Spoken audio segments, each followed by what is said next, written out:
পিতামাতার সঙ্গে যদি ভালো ব্যবহার না করেন, পিতামাতাকে যদি কষ্ট দিয়ে থাকেন, তবে আল্লাহ রাগান্বিত থাকেন, আল্লাহ অসন্তুষ্ট থাকে। পৃথিবীতে তুমি যতই সালাত আদায় করো না কেন, পৃথিবীতে তুমি যতই ইবাদত করো না কেন, আল্লাহি আল্লাহর কসম খেয়ে বলছি, যারা পিতামাতাকে পাওয়ার পরে তাদের সেবা করলো না, যারা পিতামাতাকে পাওয়ার পরে অবহেলা দিয়ে পার করে দিল, এই যদি তাহাজ্জুদের সালাত আদায় করে সারা পৃথিবীতে যতদিন বেঁচে থাকবে ততদিন যদি তাহাজ্জুদের সালাত আদায় করে মারা যায়, 36 বার গায় আবার 1000 বার যদি হজে যায়, আল্লাহি আল্লাহর কসম খেয়ে বলছি তার কোনো ইবাদত আল্লাহর নিকটে কবুল হবে না। পিতামাতা যদি কাফের থাকে, পিতামাতা যদি মুশরিক থাকে, পিতামাতা যদি পতিতালয়ে মেয়ে থাকে, পিতামাতা যদি বেশ্যা মেয়ে থাকে, তারপরে তার সঙ্গে সদাচরণ করতে হবে, তারপরে তার সঙ্গে ভালো ব্যবহার করতে হবে। যদি পিতামাতার সঙ্গে সদাচরণ না করেন, যদি ভালো ব্যবহার না করেন, আল্লাহি আল্লাহর কসম পৃথিবীতে কোনো ইবাদত কবুল হবে না। কারণ আল্লাহ রাসূল বলছেন যে পিতামাতার সন্তুষ্টতে আল্লাহ সন্তুষ্ট, আর পিতামাতার অসন্তুষ্টতে আল্লাহ অসন্তুষ্ট। তুমি যদি আল্লাহ সেই পিতামাতার সঙ্গে ভালো ব্যবহার করতে না পারো, ভালো ব্যবহার না করো, তবে তোমার সেই ইবাদতে আল্লাহ খুশি হবে না, তোমার ইবাদত আল্লাহর নিকটে পৌঁছাবে না।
نحمده ونصلي على رسوله الكريم أما بعد فأعوذ بالله من الشيطان الرجيم بسم الله الرحمن الرحيم وقضى ربك ألا تعبدوا إلا إياه وبالوالدين إحسانا إما يبلغن عندك الكبر أحدهما أو كلاهما فلا تقل لهما أف ولا تنهرهما وقل لهما قولا كريما واخفض لهما جناح الذل من الرحمة وقل رب ارحمهما كما ربياني صغيرا.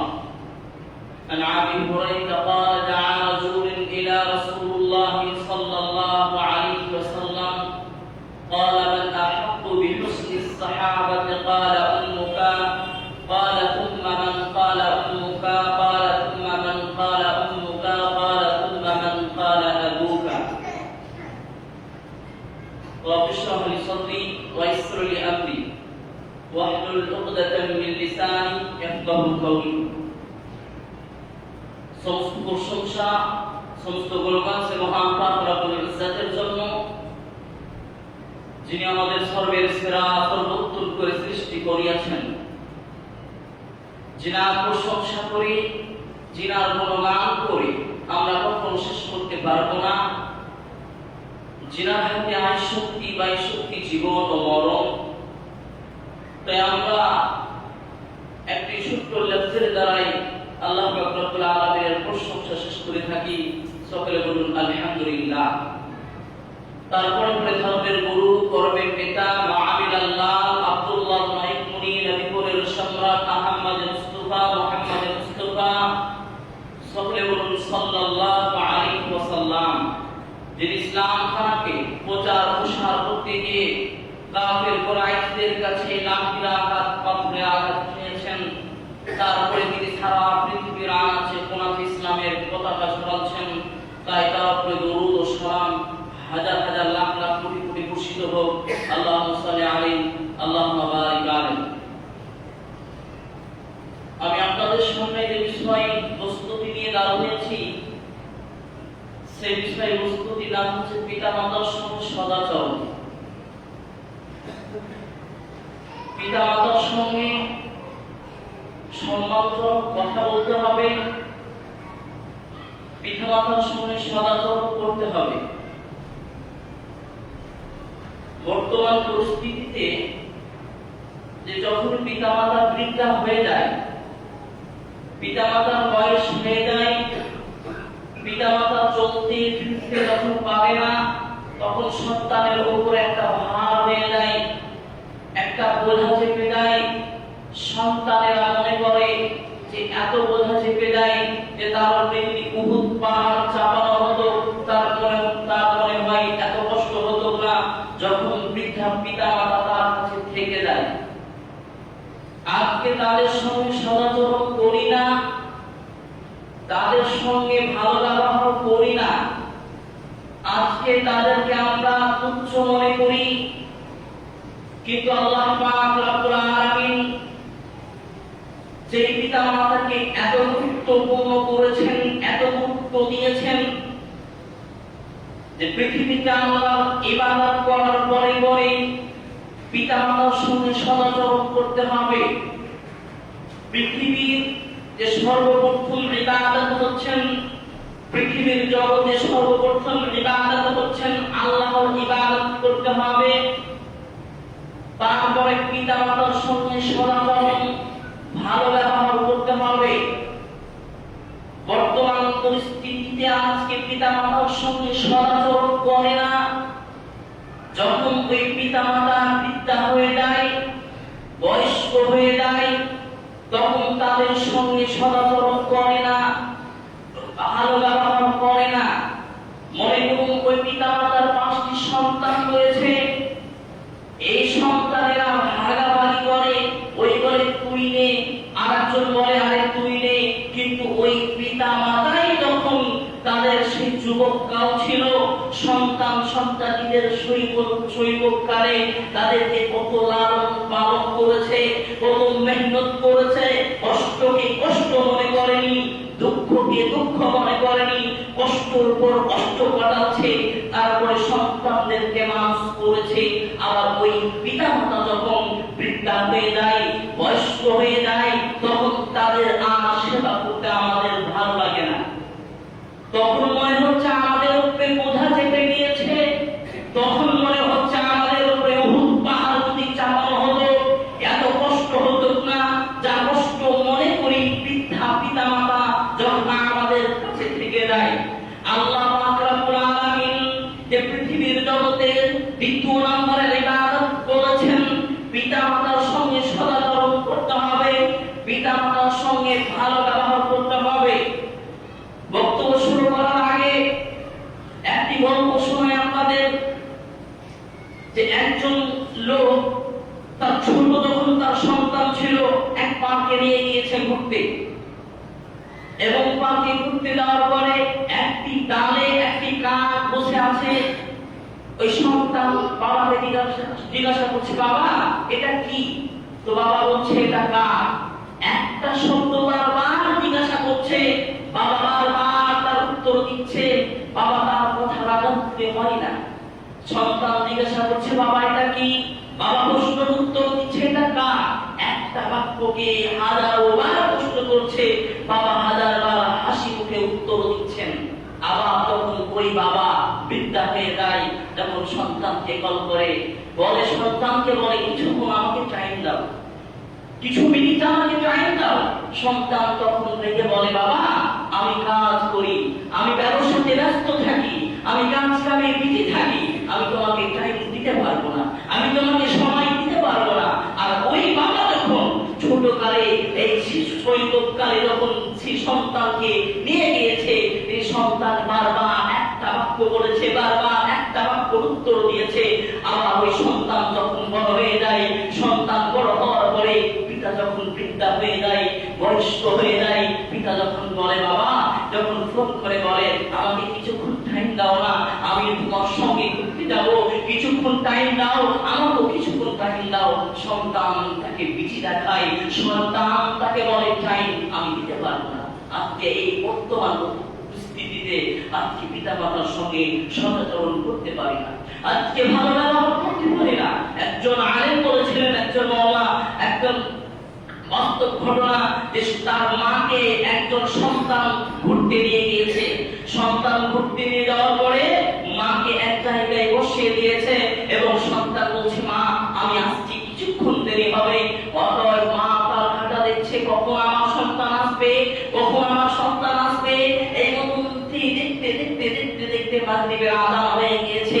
যখন সবাই বাড়ি যাচ্ছে, একজন দোকানদার তাকে বলছে, মা তোমার সঙ্গে কি কেউ আসেনি? সেই মা বলেছে, আমার সঙ্গে আমার সন্তান এসেছিল, আমার সন্তান এখানে বসাচ্ছে এবং বলল যে তুমি এখানে বসে থাকো, কিছুক্ষণ টাইম লাগবে, আমি আবার চলে আসবো। মায়ের হাতে একটা চিরকুট লিখে দিয়েছে, বলছে কেউ যদি আমার মাকে পাও বৃদ্ধা আশ্রমে রেখে দিবে। সম্মানিত উপস্থিতি, যে মা যে বাবা এত কষ্ট করে ছেলেদেরকে মানুষ করেছে, যে মা এত কষ্টর পর কষ্টকে মনে না করে, দুঃখের পর দুঃখকে মনে না করে সন্তানদেরকে লালন পালন করেছে, আজকে ওই সন্তান পিতামাতার সঙ্গে সদাচরণ করতে পারে না, তাদের সঙ্গে ভালো ব্যবহার করতে পারে না। সম্মানিত উপস্থিতি, পিতামাতার সঙ্গে সদাচরণ করলে, ভালো ব্যবহার করলে উপকার কি রয়েছে? পিতামাতার সঙ্গে সদাচরণ যদি করেন, পিতামাতার সঙ্গে ভালো ব্যবহার যদি করেন, তবে আল্লাহর আদেশকে মেনেছেন।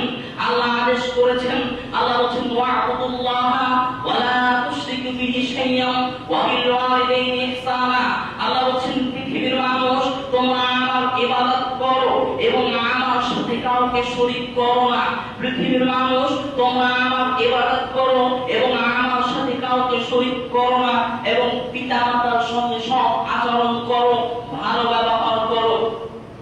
পিতামাতার সঙ্গে সৎ আচরণ করো, ভালো ব্যবহার করো। আল্লাহ রাব্বুল আলামিন আদেশ করছেন, পিতামাতার যদি আপনি সেবা করেন, পিতামাতার যদি আপনি তার সঙ্গে যদি সম্মানজনক কথা বলেন, তার সঙ্গে যদি ভালো ব্যবহার করেন, তবে আপনি আল্লাহর যে 3 নম্বর ইবাদত, পিতামাতার সঙ্গে সৎ আচরণ করতে হবে, আপনি আল্লাহর ইবাদত করলেন। 2, আপনি যদি পিতামাতার সঙ্গে সৎ আচরণ করেন, বৃদ্ধা বয়সে পেয়েছেন, বয়স্ক বয়সে পেয়েছেন, তার সঙ্গে যদি সদাচরণ করেন, তার সঙ্গে যদি ভালো ব্যবহার করেন, আপনি যখন বয়স্ক হবেন, আপনি যখন বৃদ্ধা হবেন, আপনার সন্তান আপনার সেবা করবে, আপনার সন্তান আপনার সঙ্গে সদাচরণ করবে, আপনার সন্তান আপনার সঙ্গে সম্মানজনক কথা বলবে। আর আপনি যদি আপনার পিতামাতার সঙ্গে সদাচরণ না করেন, পিতামাতার সঙ্গে ভালো ব্যবহার না করেন, পিতামাতার সঙ্গে সম্মানজনক কথা না বলেন, তবে আপনি একটা কাবিরা গুনাহ করলেন, আল্লাহর বিধানকে অমান্য করলেন। এবং আপনি যখন বয়স্ক হবেন, আপনি যখন বৃদ্ধা হবেন, আপনার সন্তানকে আপনাকে দেখবে না। আপনি যেমন আপনার পিতামাতার সঙ্গে খারাপ ব্যবহার করেছেন, আপনার সন্তান আপনার সঙ্গে খারাপ ব্যবহার করবেই করবে, ইয়াতে কোনো সন্দেহ নেই। এবং আপনি পৃথিবীতে লাঞ্ছিত, ঘৃণিত, অপমানিত হবেন। যারা পিতামাতার সঙ্গে ভালো ব্যবহার করে না, যারা পিতামাতার সঙ্গে সৎ আচরণ করে না, যাদেরকে ধমক দিয়ে কথা বলেন, যাদেরকে খ্যাত মনে করেন, যাদেরকে দেখতে ইচ্ছা করে না, পিতামাতা তখনই ভালো থাকে যখন আপনার লাইফে দ্বিতীয়জন আসেনি। যখনই আপনার লাইফে দ্বিতীয়জন চলে আসে, তখনই পিতামাতা আপনার হককে খারাপ হয়ে যায়, আর তার কথা সহ্য হয় না। আরে সে কিছু বললেই রাগ হয়ে যায়, সে কিছু বললেই মনে হয় কি বলছে যেন, গোটা শরীর সে রাগ হয়ে যায়, গোটা শরীর জ্বলে যায়, তার কথা সহ্য হয় না।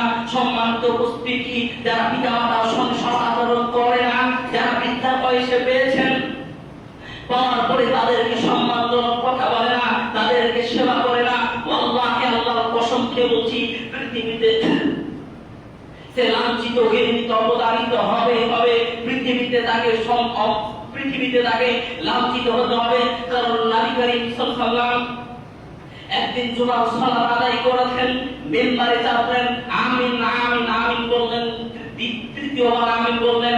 সাহাবীরা এই দৃশ্য দেখে আশ্চর্য হলেন যে রাসূল সাল্লাল্লাহু আলাইহি ওয়াসাল্লাম জিন্দেগিতে এমন বলেনি যে মিম্বারে চেপে আমিন আমিন বলেছেন কারো কি।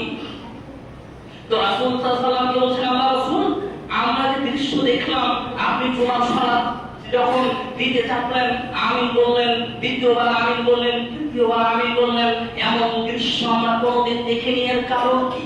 রাসূল সাল্লাল্লাহু আলাইহি ওয়াসাল্লাম বলছেন যে আমার কাছে হযরতে জিবরাইল আলাইহিস সালাম এসেছিল, আমার কাছে হযরতে জিবরাইল আলাইহিস সালাম এসেছিল এবং বললেন যে যারা রমাদান মাস পেল, রমাদান মাস পেয়ে তাদের নিজের গুনাহটাকে ক্ষমা করতে পারলো না, তারা যেন লাঞ্ছিত, ঘৃণিত, অপরাধিত হোক, তাদের নাক যেন ধুলায় মিশিয়ে হোক। এবং দ্বিতীয়বার বললে যারা বৃদ্ধা পিতা মাতাকে পেল, যারা বয়স্ক পিতা মাতাকে পেল এবং তাদের সেবা করে জান্নাত লাভ করতে পারলো না, তাদের সেবা করে জান্নাত যেতে পারলো না, তারা যেন লাঞ্ছিত হোক, ঘৃণিত হোক, অপরাধিত হোক, তাদের নাক যেন ধুলায় মিশিয়ে হোক। এবং রাসূল সাল্লাল্লাহু আলাইহি ওয়াসাল্লাম বলেন আমি আমিন আমিন বললাম এবং যারা মুহাম্মদ সাল্লাল্লাহু আলাইহি ওয়াসাল্লামের নাম শুনবে এবং তার উপরে দরুদ পড়বে না, সে যেন লাঞ্ছিত হোক, ঘৃণিত হোক, অপমানিত হোক। সম্মানিত উপস্থিতি, অত হাদিস দ্বারা প্রমাণিত হয় যারা পিতামাতার সঙ্গে সৎ আচরণ করবে না, যারা পিতামাতার সঙ্গে সম্মানজনক কথা বলবে না, যারা পিতামাতার সঙ্গে ভালো ব্যবহার করবে না, ধমক দিয়ে কথা বলবে, তাদেরকে মনে হবে কি তাদের উপরে সে ভাত চেপে গিয়েছে। রাসূল সাল্লাল্লাহু আলাইহি ওয়াসাল্লাম বলছেন পৃথিবীতে তারা লাঞ্ছিত হবেই হবে, পৃথিবীতে তারা ধ্বংস হবেই হবে, পৃথিবীতে তারা ধ্বংস হবেই হবে, এর কোনো সন্দেহ নেই। কারণ রাসূল সাল্লাল্লাহু আলাইহি ওয়াসাল্লাম তার জন্য বদদোয়া করেছেন, রাসূল সাল্লাল্লাহু আলাইহি ওয়াসাল্লাম তার জন্য বদদোয়া করেছেন। সম্মানিত উপস্থিতি, আল্লাহ রাব্বুল আলামিন আরো বলেন ওয়া ক্বাদা রাব্বুকা আল্লা তা'বুদু ইল্লা ইয়্যাহু ওয়া বিল ওয়ালিদাইনি ইহসানা ইম্মা ইয়াবলুগান্না 'ইনদাকাল কিবারা আহাদুহুমা আও কিলাহুমা ফালা তাকুল লাহুমা উফফিন ওয়া লা তানহারহুমা ওয়া কুল লাহুমা কাওলান কারীমা। আল্লাহ রাব্বুল আলামিন বলেন যে আল্লাহ পৃথিবীর মানুষদের আদেশ করেছেন তোমরা আল্লাহর ইবাদত করো এবং তার সঙ্গে কাউকে শরীক করবে না, তার সঙ্গে কাউকে শরীক করবে না এবং পিতামাতার সঙ্গে সৎ আচরণ করো, ভালো ব্যবহার করো। তাদের দুজনের মধ্যে যদি কাউকে একজন পেলেন বৃদ্ধা অবস্থায়, তবে তাদেরকে ধমক দিয়ে কথা বলবে না, তাদেরকে ধমক দিয়ে কথা বলবে না, এমনকি তাদেরকে উহ শব্দ পর্যন্ত বলবে না।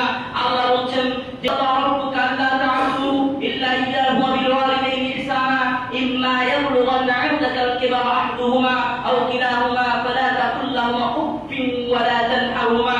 তাদেরকে উহ শব্দ বলতে আল্লাহ নিষেধ করেছেন এবং বলছেন তাদের সঙ্গে সম্মানজনক কথা বলবে, তাদের সঙ্গে ভালো ব্যবহার করবে, তাদের সঙ্গে সম্মানজনক কথা বলবে। তাদের সঙ্গে যদি সম্মানজনক কথা বলেন তবে তার প্রতিদান আমার কাছে রয়েছে, তার প্রতিদান আমি তোমাদেরকে দেব। তারপরে বলে ওয়াফিদ লাহুমা জানাহুল মিনার রাহমা ওয়া কুর রাব্বিরহামহুমা কামা রাব্বায়ানি সাগীরা।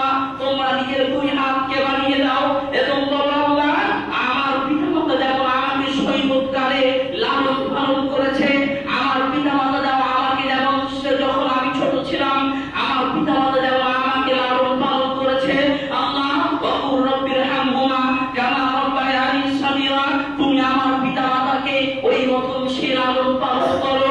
আল্লাহ আমার পিতামাতা যেমন আমার সঙ্গে সদাচরণ করেছে, ভালো ব্যবহার করেছে, আমাকে মানুষের মতো মানুষ করেছেন, আমার সেবা করেছে, আল্লাহ তুমি আমার পিতামাতার সঙ্গে ওই শৈশবকালে যেমন আমার পিতামাতা যত্ন নিয়েছে, ওই শৈশবকালে যেমন আমার পিতামাতা আমাকে লালন পালন করেছে, আল্লাহ তুমি আমার পিতামাতার সঙ্গে সেই মতন লালন পালন করো। আল্লাহ মানুষদের আদেশ করছে তোমরা আল্লাহকে বলো রব্বিরহামহুমা কামা রাব্বায়ানি সাগীরা। আল্লাহ মানুষদেরকে আদেশ করেছেন যে তোমরা আল্লাহর নিকটে মতন দোয়া করো। সম্মানিত উপস্থিতি, আজকে খুব দুঃখ লাগে যে পিতামাতার সঙ্গে সৎ আচরণ করতে পারি না, পিতামাতার সঙ্গে ভালো ব্যবহার করতে পারি না। আজকে মনে করুন যদি 5টা সন্তান রয়েছে, আরে তাকে বলে তুইলে, তাকে বলে তুইলে, এই মতন করে সেই পিতামাতাকে অবহেলা করে আমরা পার করে দিচ্ছি। যারা পিতামাতার সঙ্গে সৎ আচরণ করেন না, যারা পিতামাতাকে অবহেলা দিয়ে পার করে দিচ্ছেন, রাসূল সাল্লাল্লাহু আলাইহি ওয়াসাল্লাম বলছেন যে আল্লাহ পিতামাতার সন্তুষ্টতে আল্লাহ সন্তুষ্ট, আর পিতামাতার অসন্তুষ্টতে আল্লাহ অসন্তুষ্ট। যদি পিতামাতা আপনার ব্যবহারে যদি সন্তুষ্ট না, সম্মানিত উপস্থিতি, আজকে পিতামাতার সঙ্গে এত আমরা খারাপ ব্যবহার করি, তাদের সঙ্গে আচরণ করতে পারি না, তাদের সঙ্গে ভালো ব্যবহার করতে পারি না। যে পিতা মাতাকে পৃথিবীর দ্বিতীয় নাম্বার যে ইবাদত আল্লাহ বলেছেন যে পিতা মাতার সঙ্গে আচরণ করতে হবে, ভালো ব্যবহার করতে হবে। আজকে বর্তমান সমাজে আজকে পিতা মা তার ঘরের পাশে শুয়ে রয়েছে, তারপরে পিতা মাতা খোঁজলি না, মা খেয়েছে কি খায়নি, পিতা খেয়েছে কি খায়নি। আজকে বর্তমান সমাজে পিতা মাতার সঙ্গে ঝামেলা হয়ে গেছে, পিতা মাতাকে দুঃখ দিয়ে কষ্ট দিয়ে চলে গিয়েছি শ্বশুর বাড়িতে যে ঘর তৈরি করেছি, আল্লাহকে আমরা কসমকে বলছি সে পৃথিবীর যা ইবাদত করেছে সব ইবাদত করলো, ইবাদত করলো না। কারণ রাসূল সাল্লাল্লাহু আলাইহি ওয়াসাল্লাম বলেছেন যে আল্লাহ যদি পিতা মাতা অসন্তুষ্ট থাকে তবে আল্লাহ অসন্তুষ্ট থাকবে। তুমি তো পিতা মাতাকে রাগ করে, তুমি তো পিতা মাতার সঙ্গে ঝগড়া করে তুমি বাড়ি থেকে বের হয়ে গেছো, অন্য জায়গায় ঘর তৈরি করেছো, একবার খোঁজ নিয়েছো, একবার খবর নিয়েছো যে আমার মা খেয়েছে কি খায়নি, আমার পিতা কেমন রয়েছে?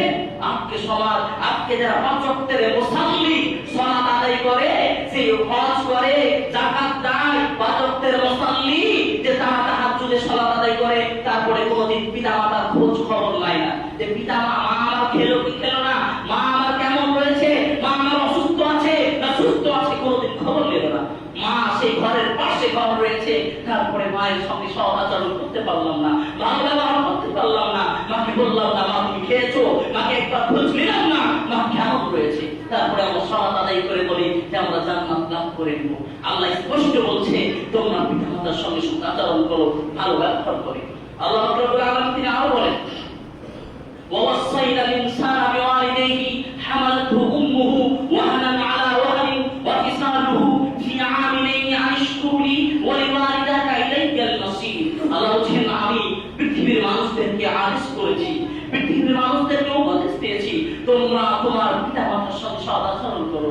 তার মা কষ্টের পর কষ্টে গর্ভধারণ করেছে, আল্লাহ এই কোরআনের আয়াত স্পষ্টভাবে তুলে ধরেছেন ওয়াসাইনা ইনসানা বিওয়ালিদাইহি হামালাতুহু উম্মুহু ওয়াহানান আলা ওয়াহনি ওয়া ফিসালুহু ফি আমিনাইনি আনিশকুর লি ওয়া লিওয়ালিদাকা ইলাইয়াল মাসির। আল্লাহ বলেন আমি মানুষদেরকে উপদেশ দিয়েছি, আদেশ করেছি তোমরা তোমাদের পিতা মাতার সঙ্গে সদাচরণ করো, ভালো ব্যবহার করো।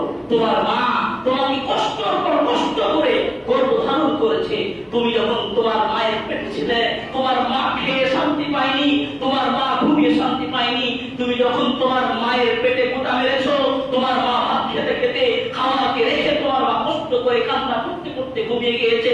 আল্লাহ বলছেন তোমার মা তোমাকে গর্ভধারণ করেছে কষ্টের পর কষ্ট করে, তুমি কত যন্ত্রণা দিয়েছো তোমার মাকে, তারপরে তুমি যখন পৃথিবীতে মুখ দেখলে তোমার মা তোমার মুখ থেকে সব কষ্ট যন্ত্রণা ভুলে গেল। তারপরে কি করে তোমার মাকে অবহেলিত করতে পারো, কিভাবে আজকে পিতা মাতার সঙ্গে সদাচরণ করো না কেন? আল্লাহ বলছেন তোমার মা তোমাকে গর্ভধারণ করেছে কষ্টের পর কষ্টে, তোমাকে সেই 10 মাস 10 দিন তোমাকে পেটে রেখেছে, কত কষ্ট কত যন্ত্রণাকে সহ্য করেছে, এবং তোমাকে 2 বছর দুধ পান করাচ্ছে, তোমাকে 2 বছর দুধ পান করাচ্ছে। তুমি তার সঙ্গে সদাচরণ করো, ভালো ব্যবহার করো, এবং তার প্রতিদান আমি দিব। আল্লাহ বলছেন তার তোমরা প্রশংসা করো, তার তোমরা শুকরিয়া আদায় করো যে তোমার মা কতদিন কষ্ট করেছে। আজকে পিতা মাতার সঙ্গে সদাচরণ করি, ভালো ব্যবহার করি, বাড়িতে তো আমল ফুর্তি করি, বাড়িতে তো মাছ মাংস খাই, বাড়িতে তো ফল মূল আমাদের ঢের থেকে আছে, তারপরে পিতা মাতাকে দিয়েছেন, মাতার কাছে গিয়েছেন, মাকে বলেছেন মা আপনার কি অসুস্থ আছেন, মা আপনি ভালো আছেন, মা আপনার কোনো কিছু প্রয়োজন আছে, টাকা তো অনেক রয়েছে, একবার খোঁজ নিয়েছেন, একবার মাকে বলেছেন যে মা আপনি কেমন আছেন, আপনার কি টাকার প্রয়োজন আছে? মা কত কষ্ট পর কষ্ট গর্ভধারণ করেছে। আল্লাহ বলছেন তোমাকে 2 বছর কয়েকটি দুধ পান করাচ্ছে এবং তোমাকে গর্ভ রেখে মায়ের কষ্ট হয়নি, মায়ের কি যন্ত্রণা হয়নি? একজন মা বুঝে যখন তার পেটে সন্তান থাকে, মা বুঝে তার কত যন্ত্রণা, মা বুঝে তার কষ্ট, মা বুঝে তার দুঃখ। যখন সন্তান গর্ভে থাকে খেয়ে শান্তি পায় না, সে ঘুমিয়ে শান্তি পায় না, মা চিৎকার করে কান্না করে আয় সহ্য করতে না পেরে লাস্টে ঘুমিয়ে যায়, মায়ের তো কষ্ট হয়। যখন তুমি গর্ভে ছিলে, যখন তোমাকে আল্লাহর রূহ ফুঁকা হয়েছিল, যখন তুমি তোমার মায়ের পেটে গুঁতা মারতে, যখন তোমার হাত পা লাফাতে, তোমার মা কষ্ট করতে করতে ঘুমিয়ে যেত, এমনকি এমন কষ্ট হতে যে খেয়ে শান্তি পেত না, সে ঘুমিয়ে শান্তি পেত না। আজকে মা এত যত্ন করে, এত মেহনত করে, এত পরিশ্রম করে তোমাকে মানুষ করলো, তারপরে মাকে আজকে কিভাবে অবহেলায় ভাগ করছেন? তুমি যখন ছোট ছিলে, তুমি যখন হাঁটতে পারতে না, তুমি সেই পায়খানা করে দিয়েছো, তুমি পেশাব করে দিয়েছো মায়ের বুকে, তারপরে মা তোমাকে একবার মারেনি, মা সেই কষ্ট করে তোমাকে কোনো কথা বলেনি। সম্মানিত উপস্থিতি, আজকে মায়ের সঙ্গে কিভাবে সৎ আচরণ করি না আমরা, কিভাবে তাদেরকে আজকে ভালো ব্যবহার করি না। পিতা মাতার সঙ্গে সৎ আচরণ যদি না করেন, পৃথিবীর কোনো ইবাদত কবুল হবে না। আল্লাহ পাক রব্বুল আলামিন একটি হাদিসের মধ্যে বলছেন, عن أبي هريرة قال قال رسول الله صلى الله عليه وسلم قال من أحق بحسن الصحابة قال أمك قال ثم من قال أمك قال ثم من قال أمك قال ثم من قال أبوك। একজন সাহাবা বলছেন, আল্লাহ রাসূল, পিতা মাতার মধ্যে সবচাইতে হক কার? রাসূল সাল্লাল্লাহু আলাইহি ওয়াসাল্লাম বলছেন, قال أمك তোমার মা। দ্বিতীয়বার আবার জিজ্ঞাসা করছেন, তারপর? রাসূল সাল্লাল্লাহু আলাইহি ওয়াসাল্লাম বলছেন, قال أمك তোমার মা। আবার জিজ্ঞাসা করছেন, তারপর? قال أمك তোমার মা। আবার জিজ্ঞাসা করছেন, তারপর? قال أبوك তোমার বাপ। এখানে তিনবার তিনটি হক মায়ের বেশি করা হয়েছে, কারণ মা যে এত কষ্ট করে তোমাকে মানুষ করেছে, মা তোমাকে এত সেই দুঃখকে দুঃখ না মনে করে, কষ্টকে কষ্ট না মনে করে এমন ভাবে তোমাকে মানুষের মতো মানুষ করলে। আরে তুমি খেতে পারতে না, তোমার মা তোমাকে খাওয়া শিখাচ্ছে। তুমি হাঁটতে পারতে না, তোমার মা তোমাকে হাঁটতে শিখাচ্ছে। আরে শৈশবকালে তুমি পেশাব করে দিয়েছো মায়ের বুকে, তারপরে মা রাত্রি হয়ে তোমাকে মারেনি। শৈশবকালে তুমি রাত্রের বেলা ঠান্ডার কনকনাতে তুমি কতবার পেশাব করেছো, তারপরে মা বিরক্ত হয়নি। আজকে আমরা বিরক্ত হয়ে যাই কেন? মায়ের কথাতে, মায়ের আচরণে, মায়ের ব্যবহারে আজকে আমরা বিরক্ত হয়ে যাই। মাকে আর সহ্য হয় না যখনই আমার পিতা মাতা বৃদ্ধা হয়ে যায়, আমার পিতা মাতা যখন সেই হাঁটতে চলতে পারে না, যখন মনে হয় আমাদের মুখে পাহাড় চেপে গিয়েছে, তাদের সহ্য হয় না। সম্মানিত উপস্থিতি, পিতা মাতার সঙ্গে সৎ আচরণ করেন, ভালো ব্যবহার করুন। আজকে অনেকে মানুষ রয়েছে পিতা মাতার সঙ্গে সৎ আচরণ করতে পারে না, ভালো ব্যবহার করতে পারে না। আল্লাহ পাক রব্বুল আলামিন আদেশ করেছেন, আরেকজন সাহাবী বলেছেন, আল্লাহ রাসূল, যে পৃথিবীতে আল্লাহ পাক রব্বুল আলামিন কোন ইবাদত করলে সবচাইতে বেশি খুশি হন? আল্লাহ পাক রব্বুল আলামিন তিনি বলেছেন, সময় মতো সালাত আদায় করা, তারপর পিতা মাতার সঙ্গে সৎ আচরণ করা, ভালো ব্যবহার করা। আজকে পিতা মাতার সঙ্গে সৎ আচরণ করি না। মা ঘরের পাশে রয়েছে, মা খেয়েছে কি খায়নি কোনো খোঁজ নেই, মাকে কোনোদিন বললাম না মা তুমি কেমন রয়েছো। সম্মানিত উপস্থিতি, মা যদি কাফের থাকে, পিতা মাতা যদি মুশরিক থাকে, পিতা মাতা যদি খারাপ থাকে, তারপরে তাদের সদাচরণ ভালো ব্যবহার করতে হবে। এটা আল্লাহ আদেশ করেছেন। আল্লাহ পাক রব্বুল আলামিন তিনি বলছেন, রাদিয়া আনহু রাদিয়া আনহু রাদিয়া আনহু। সাহাবারা বলছেন, কিয়ামা ইয়া রাসূলুল্লাহ সাল্লাল্লাহু আলাইহি ওয়াসাল্লাম, এমন হতভাগা কে যে রাসূল সাল্লাল্লাহু আলাইহি ওয়াসাল্লাম বলছেন সে ব্যক্তি ধ্বংস হোক, সে ব্যক্তি নাক মলিন হয়ে যাক, সে ব্যক্তির নাক ধুলায় মিশিয়ে যাক। তো সাহাবারা বলছেন, মারিয়া ক্বালা রাসূল সাল্লাল্লাহু আলাইহি ওয়াসাল্লাম, এমন হতভাগা ব্যক্তি কে? তো রাসূল সাল্লাল্লাহু আলাইহি ওয়াসাল্লাম বলছেন, মান আদরাকা ওয়ালিদাইহি, যারা বৃদ্ধা পিতা মাতাকে পেল এবং বৃদ্ধা পিতা মাতাকে পাওয়ার পরে তারা জান্নাত লাভ করতে পারলো না, বৃদ্ধা পিতা মাতার সেবা করে জান্নাত লাভ করতে পারলো না, সে যেন ধ্বংস হইল, সে যেন বরবাদ হইল, সে যেন রাস্তে মাহুল হইল, সে যেন লাঞ্ছিত ঘৃণিত অপমানিত হইল। রাসূল সাল্লাল্লাহু আলাইহি ওয়াসাল্লাম বদদুয়া করেছেন। সম্মানিত উপস্থিতি, আমাদের পিতামাতার সঙ্গে সৎ আচরণ করতে হবে, ভালো ব্যবহার করতে হবে। পিতামাতা কত কষ্টর পর কষ্ট তোমাকে মানুষ করেছে। একবার তুমি ভাববে যে তোমার মা তোমার বাবা কত কষ্ট করেছে, তারপরে তোমাকে মানুষের মতো মানুষ করেছে, তোমাকে সেই এই জৈবন তুমি পেয়েছো তোমার পিতা মাতার, যে তোমার পিতা মাতা কত সেবা করেছে তোমার, তারপরে তুমি এই পরিস্থিতিতে, এই অবস্থাতে তুমি আসতে পেরেছো। প্রত্যেকটা মানুষকে বলবো, প্রত্যেকটা মানুষের কাছে বলো, যারা পিতা মাতার সৎ আচরণ করেন না, যারা পিতা মাতাকে মনে হচ্ছেন খ্যাচ লাগে, তাদের সঙ্গে কথা বলতে ভালো লাগে না, তাদের কোনোদিন খোঁজ খবর নেন না। সম্মানিত উপস্থিতি, পৃথিবীতে এরাই হচ্ছে জান্নাতের দরজা। কারণ রাসূল সাল্লাল্লাহু আলাইহি ওয়াসাল্লাম বলেছেন যে পিতা মাতা হচ্ছেন জান্নাতের মুক্তি ও স্থল দরজা। অতএব তোমরা ইচ্ছা করলে নষ্ট করতে পারো, আবার ইচ্ছা করলে হেফাজতে রাখতে পারো। পিতামাতা হচ্ছে জান্নাতের দরজা, ইচ্ছা করলে নষ্ট করতে পারো, ইচ্ছা করলে হেফাজতে রাখতে পারো। তুমি যদি জান্নাত লাভ করতে চাও, তুমি যদি জান্নাত নসিবে মিলাতে চাও, তুমি যদি চাও যে মৃত্যুর পর যেন জান্নাত যেতে পারি, তবে পিতামাতার সঙ্গে সৎ আচরণ করতে হবে, ভালো ব্যবহার করতে হবে, তাদের সেবা করতে হবে। বৃদ্ধা বয়সে, বয়স্ক বয়সে যদি আমরা পেনি, তাদের সেবা করে যেন আমরা জান্নাত লাভ করতে পারি। প্রত্যেকটা মানুষের কাছে বলুন যেন আমরা পিতামাতার সঙ্গে সৎ আচরণ করতে পারি, ভালো ব্যবহার করতে পারি। তৌফিক দান করুন, আমিন। ওয়া আখিরু দাওয়ানা আলহামদুলিল্লাহি রাব্বিল আলামিন।